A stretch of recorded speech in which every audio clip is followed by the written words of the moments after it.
السلام عليكم ورحمة الله وبركاته. طلاب سنة أولى عاملين إيه؟ يا رب تكونوا بخير. هنراجع مع بعض منهج شهر أكتوبر دين إسلامي. إن شاء الله بإذن الله دي مراجعة مش هيخرج منها الامتحان. يعني لمينا منهج شهر أكتوبر في هيئة أسئلة بإجابة بترتيب المنهج كده، وكلها أسئلة من أسئلة الوزارة والتقييمات اللي مش هيطلع منها الامتحان بإذن الله. السؤال الأولاني، طبعا الأسئلة هتبقى يعني عبارة عن اختار الإجابة الصحيحة وأسئلة صح وغلط وأسئلة مقالية، أسئلة أكمل.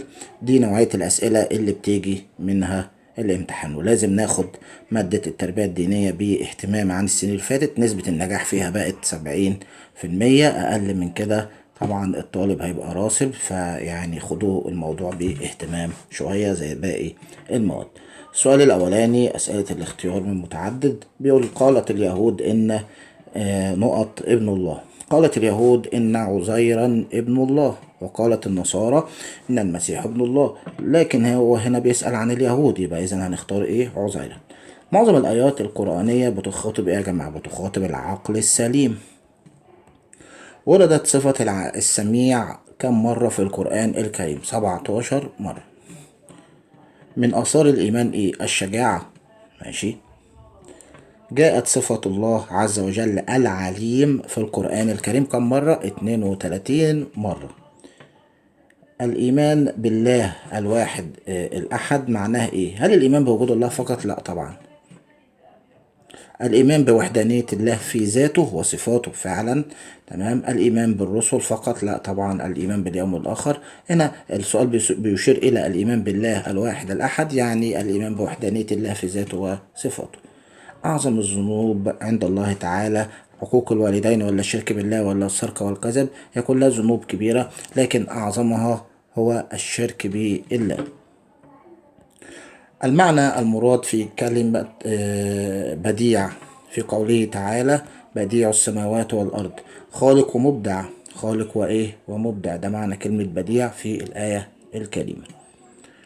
نروح لرقم 9، آية كريمة وعليها شوية أسئلة اختياري. قال تعالى ولا تنكحوا ما نكح آباؤكم من النساء إلا ما قد سلف إنه كان فاحشة ومقتا وساء سبيلا. يعني إيه نكح؟ يعني تزوج.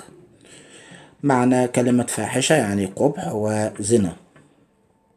طب وساء سبيلا معناها إيه؟ معناها يوجب غضب الله، هيلحق بيه غضب ربنا سبحانه وتعالى يعني. من مقاصد الزواج في الإسلام تحقيق السكينة والمودة.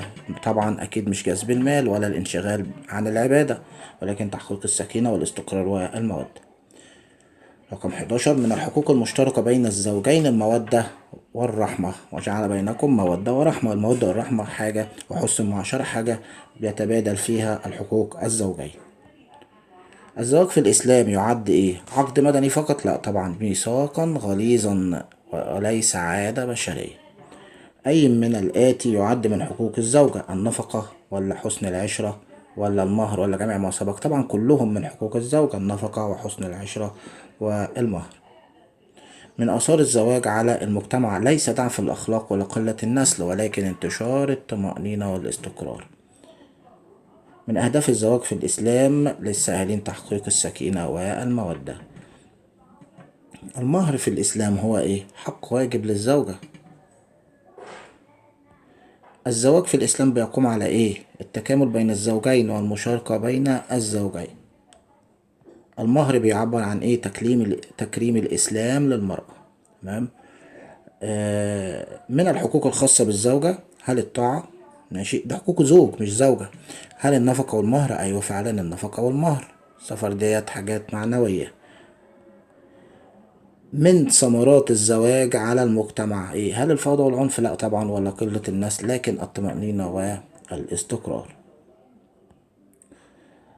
عدد الشهود اللازمين لصحة عقد الزواج شاهدين بالطلب، شاهدان مسلمان عدلان. سمي العام الذي توفيت فيه السيدة خديجة بعام الحزن. كان تعدد زوجات النبي صلى الله عليه وسلم بعد الهجرة. تمام. وكمان برضو بعد وفاة السيدة خديجة رضي الله عنها وارضاها، لأن الرسول عليه الصلاة والسلام ما تزوجش على السيدة خديجة، لكن تزوج وتعدد في الزوجات بعد وفاة السيدة خديجة. عدد النبي صلى الله عليه وسلم بعد أن جاوز سن 50. الزوجة التي تزوجها النبي صلى الله عليه وسلم عن طريق الوحي في المنام هي السيدة عائشة بنت أبي بكر، وتزوجها بكرا. 26. صحابية ارتد زوجها في الحبشة، فأرسل النبي صلى الله عليه وسلم من يعقد له عليها هناك. هي مين؟ هي رملة بنت أبي سفيان اللي ارتد زوجها. ارتد زوجها يعني خرج من الإسلام يعني. لقبت السيدة خديجة الطاهرة العاقلة. كانت حياة النبي صلى الله عليه وسلم تتصف يا جماعة؟ بالزهد والورع، وليس اللهو والمجون، وليس الكبر ولا الخيلاء. يعلمنا النبي صلى الله عليه وسلم في تعامله مع زوجاته التلطف والرحمة، وليس القسوة ولا الصراع. آخر زوجات النبي صلى الله عليه وسلم هي مين؟ هي ميمونة بنت الحارث. تزوجها النبي رغبة منه في التخفيف من عداوة اليهود. تمام. هي السيدة صفية بنت حيي بن الأخطب. كان عايز الرسول عليه الصلاة والسلام يناسب اليهود عشان يقلل عداوته مع اليهود، بس هما مفيش فايدة فيهم برضو. سورة المجادلة سورة مدنية. طبعا سورة المجادلة داخلة في امتحان شهر أكتوبر، وعليها أسئلة كتيرة جدا هنشوفها دلوقتي. كل سورة فيها سجدة، هي مكية. أي سورة فيها سجدة مكية. نزلت سورة المجادلة في مين؟ في خولة بنت ثعلبة. وطبعا هنعرف القصة ديت دلوقتي في أسئلة جاية. كل سورة تحتوي على قصص الأنبياء والأمم السابقة فهي مكية، ما عدا ما عدا سورة البقرة. سورة البقرة سورة مدنية وفيها قصص للأنبياء.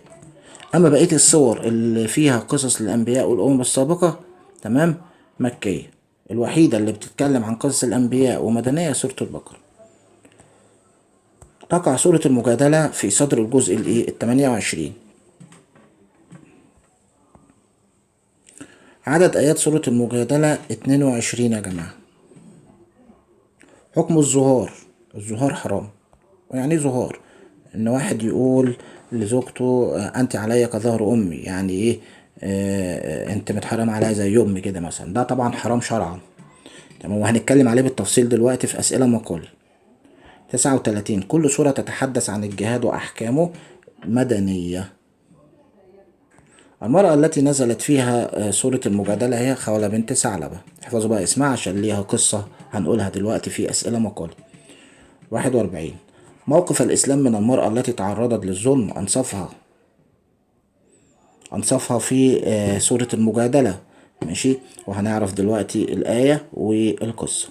42. من عجز عن تحرير رقبة كفارة لظهاره فإن كفارته إطعام 60 مسكينة. كل سورة تتحدث عن أحوال المنافقين فهي مدنية. السؤال التاني بقى أسئلة المقالي، ودي طبعا أسئلة مهمة هنحفظ من خلالها منهج شهر أكتوبر. بيقول لي هنا في أول سؤال: أذكر دليلا عقليا على وجود الله تعالى. الخلق كائنات الحياة بما فيها الإنسان هي أكبر دليل على وجود الخالق. في رجل أعرابي قبل الإسلام قال مقولة مشهورة ليه تعتبر دليل على وجود الله سبحانه وتعالى. قال إن البعرة تدل على البعير. يعني إيه البعرة؟ البعرة اللي هي روث الجمال. ماشي. روث الجمال. وروث الجمال مقصود بيه يعني الاخراج بتاع الجمال. لما بتبقى ماشي في مكان كده وتشوف روث الجمال وتشم ريحته كده بتعرف ان كان في جمال او كان في خرفان في المكان دوت. واثار الاقدام تدل على المسير. لما بتشوف اثر اقدام في مكان معين ده بيدل على ان في ناس كانت معديه من هنا. فسماء ذات ابراج وارض ذات فجاج. يعني ايه فجاج؟ فجاج يعني هنا ارض فيها جبال. ماشي. وصخور. الجبال دي طبعا بتخلي الارض صلبة جامدة ما تتهزش ولا تتحرك من مكانها بسهولة، بتثبت الارض يعني في مكانها. وبحار ذات امواج. الا يدل ذلك على وجود اللطيف الخبير. المقولة ديت قالها الاعرابي قبل الاسلام كدليل على وجود ربنا سبحانه وتعالى. لما بعث الله الرسل؟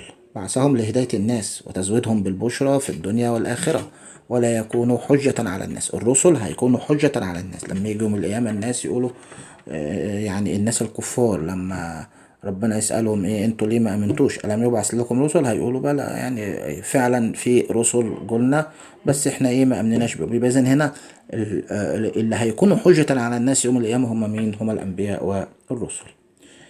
بيقول لي هنا في السؤال اللي بعد كده: اكتب الآيات التي تدل على المعاني الآتية. ماشي. إن الله عالم الغيب والشهادة.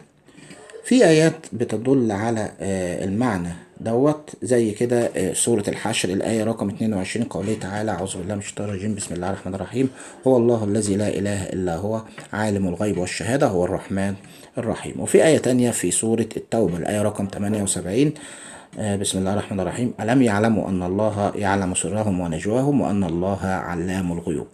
تمام. طبعا أنا بجيب لكم اسم السورة والآية عشان برضو ترجعوا ليها في المصحف الشريف. في برضه هنا آيات بتدل على المعنى التالي: إن الله مبدع وخالق ولم يكن له ولد أو زوجة.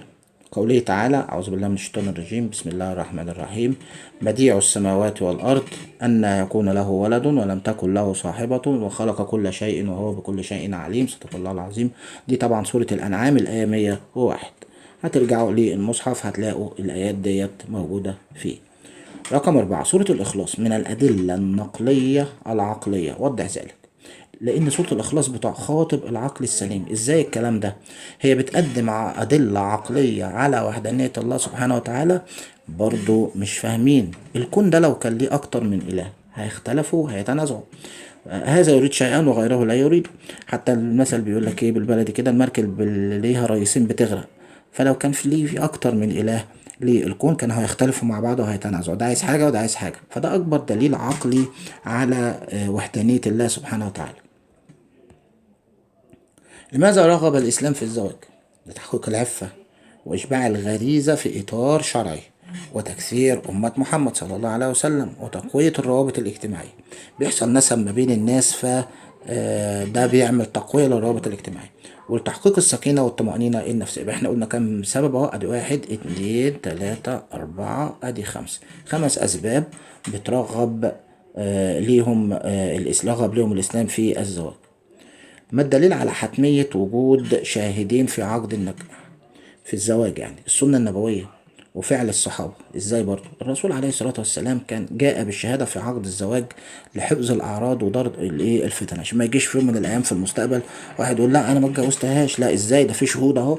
ماشي، في شهود وكاتبين في العقد اهوت أساميهم وبياناتهم. يبقى إذن هنا ايه؟ الشهود دول هم ايه؟ طبعا بيحفظوا الأعراض ودرء الفتن. وضح معنى الإيجاب والقبول في أركان الزواج. الإيجاب يا جماعة هو العرض المبدئي للزواج، عرض وطلب. حتى بيقول لك الموضوع عرض وطلب، يعني قبول وعدم قبول، ده اسمه الإيجاب. القبول بقى هو الموافقة على العرض. ماشي. لما نيجي نعرض الزواج، يعني واحد يتقدم له لخطبة واحدة أو للزواج لواحدة، فده اسمه الإيجاب، ده العرض المبدئي. ولو وافقت يبقى إذا ده اسمه القبول، هو الموافقة على هذا العرض. متى يباح للزوجة أن يتزوج أخت زوجته؟ أكيد طبعا إذا توفيت، ده سبب من الأسباب. وإذا طلقها طلاق بائن وانتهت عدتها، ده سبب تاني. لكن ما ينفعش يجمع بين الأختين. رقم 9، علل لم يحدد الإسلام حدا أعلى للمهر، وطبعا السبب واضح: لتيسير الزواج وعدم المغالاة. رقم 10، علل الزواج في الحالات العادية سنة مؤكدة وفي حال غلبت الغريزة واجب. طب ليه؟ بيكون سنة مؤكدة في الحالات العادية، وذلك لتكسير أمة محمد وحفظ النسل وتحصين الفرج من الحرام. واجب بقى في حالة غلبة الغريزة، يعني لو غلبت الغريزة على الإنسان هو واجب، وذلك لسد الحاجة الغريزية ومنع الوقوع في الفاحش. يعني عشان البني آدم ما يعملش حاجة غلط وحاجة حرام، فإذا هنا في حالة غلبة الغريزة لازم يسد الحاجة الغريزية بطريقة شرعية وهي الزواج. 11، علل وجوب الشهادة في عقد الزواج ووجوب إعلانه. طبعا هنا الشهادة واجبة في عقد الزواج لمنع الإنكار مستقبلا، زي ما قلت لكم كده ما يجيش حد في المستقبل يجي يقول لي لا أنا ما اتجوزتهاش. لا، ما ينفعش، في شهود أهو. وحماية حقوق الزوجين ويحمل أعراض وبيظهر الحقوق. يبقى إذن هنا كل دي أسباب بتخلي الشهادة واجبة في عقد الزواج. 12، لتعدد زوجات النبي صلى الله عليه وسلم حكمة تعليمية. طبعا الرسول عليه الصلاة والسلام لما تزوج أو تعدد في الزواج علم زوجاته السنة النبوية وعلم الدين للمرأة. تمام. طبعا الزيجات ديت طلعت مفتيات ومعلمات قادرات على تبليغ تعليم الإسلام للنساء اللي كانوا بيواجهوا صعوبة في طرح بعض الأسئلة الخاصة بشكل مباشر على النبي. في بعض الأسئلة الخاصة بالنساء يعني كانت الستات بتتحرج إنها تسألها للرسول عليه الصلاة والسلام. فكده بقى هنا إيه، لما يتكلموا مع نساء مثلهم، هنا في الحالة دي مش هيبقى فيه إيه إحراج ولا فيه صعوبة في طرح الأسئلة. فكان الرسول عليه الصلاة والسلام كان بيعلم زوجاته، وكانت زوجاته كانت هي بتبلغ تعليم الإسلام للنساء. تمام. ده كان سبب من الأسباب. السبب الثاني تعزيز روابط الدين والاجتماع مع عدد كبير من القبائل العربية. ما كل قبيلة كان بيناسبها الرسول عليه الصلاة والسلام كان بيعزز روابط الدين والاجتماع معهم. وكمان طبعا كان بيتنشر الإسلام عبر العائلات وعبر القبائل ديت، والحث كمان على احترام المرأة، خصوصا لما كان بيتزوج الرسول عليه الصلاة والسلام من نساء متوفي أزواجهن أو مطلقات، واللي كانت ممكن ينظر إليهم المجتمع نظرة مش كويسة. لا، الرسول عليه الصلاة والسلام كان طبعا فعله دوت كان فيه احترام للمرأة. الحكمة بقى التشريعية لزواج النبي صلى الله عليه وسلم من زينب بنت جحش رضي الله عنها. لأمر الله النبي صلى الله عليه وسلم أن يتزوج من زينب بنت جحش زوجة مولاه زيد بن حارثة.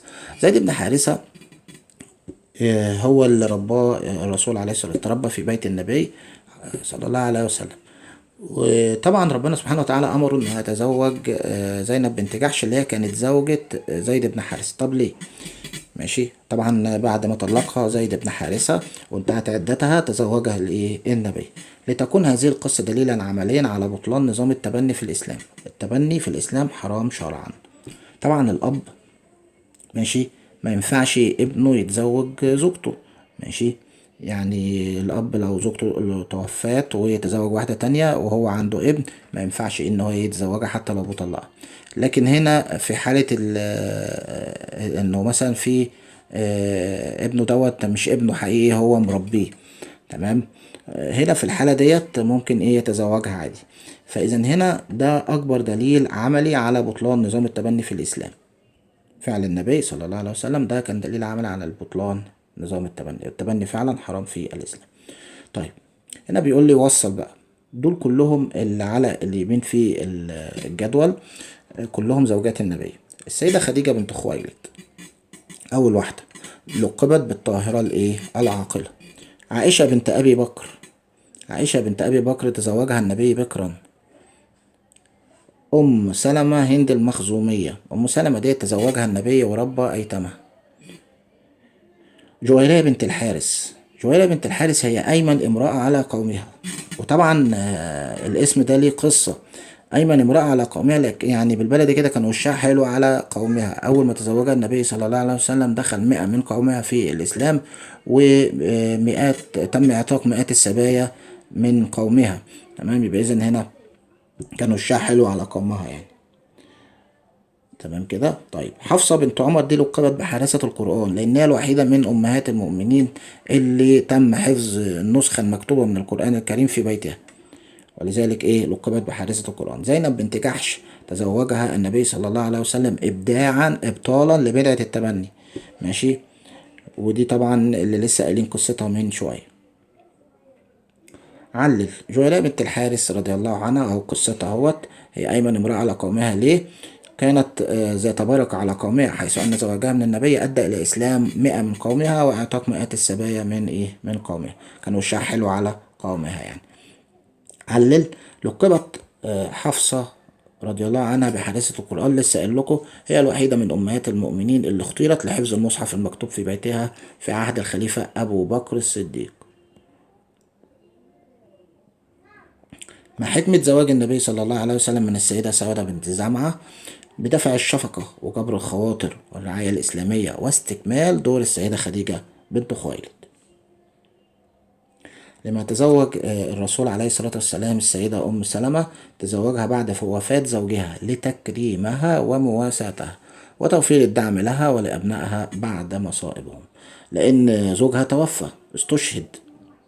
جوزها ايه استشهد في احد الغزوات، فطبعا تكريما لها ولمواساتها وتوفير الدعم لها ولابنائها بعد ايه مصائب. لما تزوج النبي صلى الله عليه وسلم السيدة زينب بنت خزيمة تكريما لها ودعما لها ورعاية لها بعد استشهاد زوجها، ولما لها من مكانة الخاصة عند الله. ما الفرق بين الظهار والطلاق؟ خدوا بالكم بقى السؤال ده مهم، يعني ايه ظهار ويعني ايه طلاق وما حكم كل منهم؟ الطلاق ده بينهي العلاقة الزوجية تماما، موضوع واضح وصريح. أما الظهار ده بقى تشبيه الزوجة بمحرمة عليه، وده حرام شرعا. إن الواحد يقول له أنت متحرمة عليا زي يوم أنت مش عارف أنت زي أختي، لا طبعا ده اسمه ظهار وده حرام شرعا. حكم الطلاق يقع به فسخ عقد الزواج، أما حكم الظهار محرم على الزوج وبيكفر صاحبه، ويجوز له الرجعة، يعني ممكن إيه يرجع عن الإيه اللي هو عمله ده ويتزوجها، أو يتزوجها بعد انقضاء عدتها. ما هو طبعا اللي بيعمله دوت ايه كأنه طلقها يعني، او بعد انقضاء عدتها اذا كانت رجعية. ما السر في تشديد عقوبة الظهار وكيف عالجها الاسلام؟ عقوبة الظهار مشددة لأنه يتسبب في إضرار شديد بالزوجة وتحريمها على زوجها بشكل غير شرعي، ويعتبر قولا منكرا وزورا. الإسلام عالج المشكلة دي إزاي بقى؟ عالج الظهار بتحريمه وجعل عقوبة من يفعل ذلك ثم يعود إليه كفارة غليظة لزوجهم، زوجهم يعني لتأديبهم يعني. وهنعرف دلوقتي الكفارة هي عبارة عن ايه في السؤال الجاي. السؤال رقم 22 آية قرآنية من سورة المجادلة اللي مكررة عليكم، وعليها أسئلة. قال الله تعالى: بسم الله الرحمن الرحيم: قد سمع الله قول التي تجادلك في زوجها وتشتكي إلى الله، الله يسمع تحاوركما إن الله سميع بصير. الذين يظاهرون من نسائهم ما هن أمهاتهم إن أمهاتهم إلا اللائي ولدنهن وإنهم ليقولون منكرا من القول وزورا وإن الله لعفو غفور. صدق الله العظيم. طبعا دي الآية الأولى والثانية من سورة المجادلة. بيقول لي هات معنى تجادلك ومعنى زورا. تجادلك معناها بتحاورك أو تتنازع معك في الكلام، والمجادلة هي مفاوضة على سبيل المغالبة، يعني كانت بتشتكي لرسول الله صلى الله عليه وسلم من زوجها. تمام. زورا بقى معناها الكذب أو البهتان أو الباطل. لماذا سميت هذه السورة بهذا الاسم وكيف أنصف القرآن المرأة المجادلة؟ سميت المجادلة بهذا الاسم لقصة خولة بنت ثعلبة اللي احنا عدى عليها أسئلة قبل كده، قلت لكم هنقول قصتها كمان شوية في أسئلة مقالي. ماشي. طيب مالها خولة بنت ثعلبة ديت؟ جاءت تجادل النبي صلى الله عليه وسلم في شأن زوجها أوس بن الصامت. أوس بن الصامت زوج خولة بنت ثعلبة. طبعا هنا كان بيستخدم الظهار معاها، كان بيحرمها عليه ويقول لها انت عليك ظهر امي وكده. انصفها القرآن بنزول آياتها في استجابة لدعائها، يعني ربنا سبحانه وتعالى استجاب لدعائها بنزول آيات سورة المجادلة، وأنزل حكما شرعيا يبين كفارة الظهار الذي كان سائدا دون حكم دون حكم واضح. الموضوع كده تحسوا ان في تكريم للمرأة واحترام للمرأة. ربنا سبحانه وتعالى بيسمع لشكوى المرأة وبيسمع وبينصفها في القرآن الكريم، وده اللي حصل في سورة المجادلة. أكمل. حرم الإسلام التناجي بالاسم. يعني إيه تناجي؟ لما تبقوا 3 قاعدين كده واتنين يقعدوا يتوشوشوا والتالت ما يسمعش، ده حرام.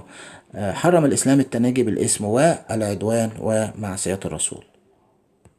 الظهار هو إيه؟ هو أن يشبه الرجل زوجته بمحرمة عليه، كقوله لزوجته أنت علي كظهر أمي.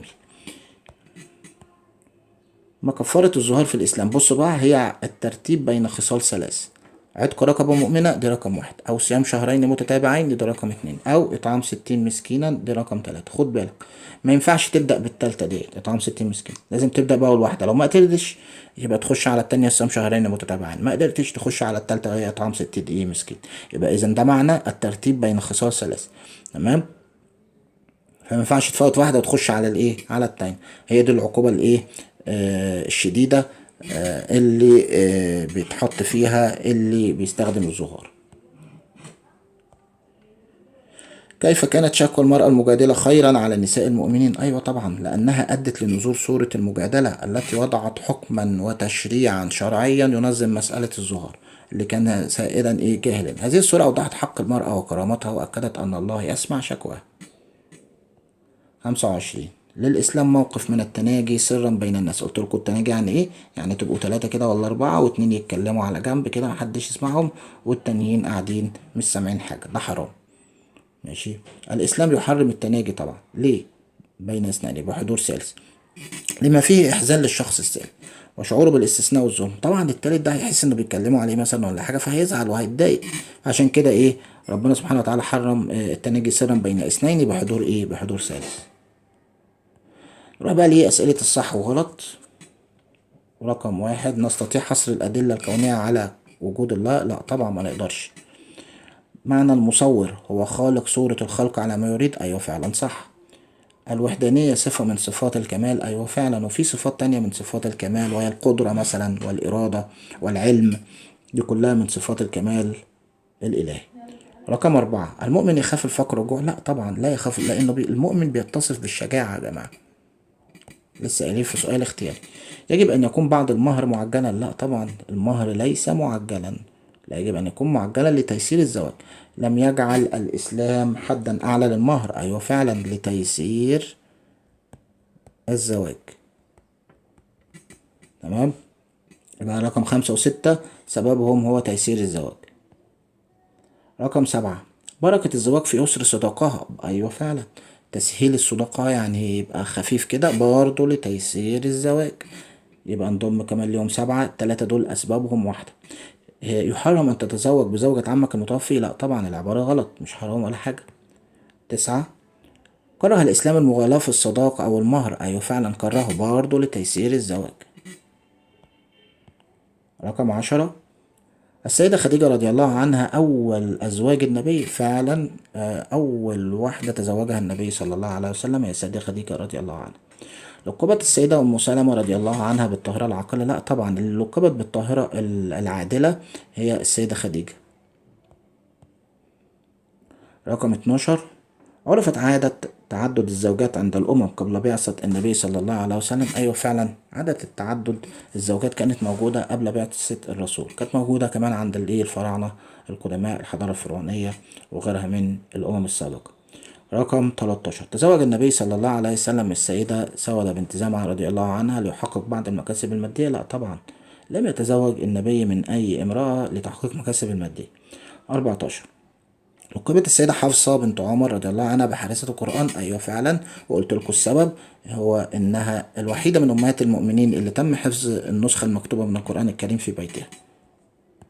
15، لو نزل القرآن مرة واحدة لشق على المسلمين حفظه؟ أيوة طبعا كان هيبقى صعب حفظه.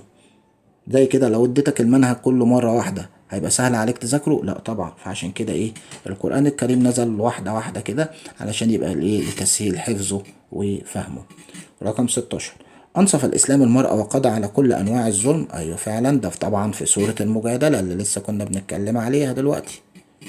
ربنا سبحانه وتعالى سمع شكوى خولة بنت ثعلبة ماشي اللي كانت بتجادل الرسول عليه الصلاة والسلام في زوجها أوس بن الصامت. 17، كل سورة في القرآن الكريم تتحدث عن المنافقين هي مدنية؟ أيوة. كل سورة في القرآن تتحدث عن التشريعات فهي مكية؟ لا طبعا هي مدنية. يحرم مس المصحف على الجنوب والحائض والنفساء؟ أيوة فعلا حرام، يعني لو ضروري أوي يعني لازم يكون في حائل ما بينك وما بين المصحف، ما بين إيدك وبين المصحف، يعني حاجة كده ما بينك ما تمسكوش بشكل مباشر المصحف، يعني لو عايز تراجع آية في القرآن بتاع مش عارف ماشي بإذن هنا، لكن حرام مسه بشكل مباشر وفي حالة الجنوب أو الحائض أو النفساء. لا تصح الصلاة إلا بقراءة القرآن ولا تجوز بالحديث القدسي؟ أيوة فعلا ما ينفعش نقول أحاديث قدسية وإحنا بنصلي، لكن لازم نقرأ القرآن الكريم. كده احنا خلصنا مراجعة منهج شهر أكتوبر مادة الدين الإسلامي. يا رب نكون فدناكم. المذكرات ديت هتلاقوها في قناة الواتس وقناة التليجرام. اللينكات بتاعت القنوات دي هتلاقوها في التعليقات وهتلاقوها في صندوق الوصف. تمام. وقوائم التشغيل اللي فيها كل الفيديوهات برضو هتلاقوا لينكاتها في صندوق الوصف وفي التعليقات عشان ما تقعدوش تدوروا كتير. بالتوفيق للجميع والسلام عليكم ورحمة الله وبركاته.